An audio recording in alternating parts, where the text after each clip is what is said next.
Ladies and gentlemen, I present to you the Coalition, a group of prominent Nigerian politicians who have vowed to unseat President Bola Tinubu come 2027. But the big question is, are they superheroes like the Avengers or villains like Hydra?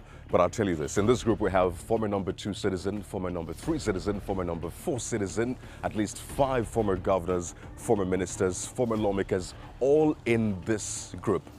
But a quick side note here.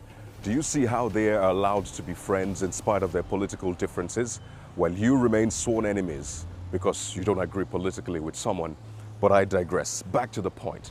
In this group, actually, you have enough votes, more than enough votes, to unseat President Bola Tinubu if this were 2023, of course. But there are major questions to be answered by these groups. And let me just lay them. First, who will be the presidential and vice presidential candidates? That could be a defining point or a dividing point. Good morning, Nini. Secondly, what happens to existing members of the different parties that have come together? Parties like the Labour Party, the PDP, the SDP, even the APC. Do they resign from the current parties they're in and join the ADC, or remain members of the old parties? Bit tricky. Or let's even escalate it more to elected officials in those parties. Do they resign as well and join the ADC? And then what happens in 2027? Do they...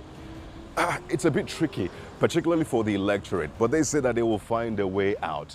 But I can tell you this, the father of politics, Aristotle, will be thinking right now about Nigerian politics, and maybe will be revising his textbooks. Maybe the same for Plato and Hobbes, but it's going to be a very interesting couple of months ahead to 2027, I guess.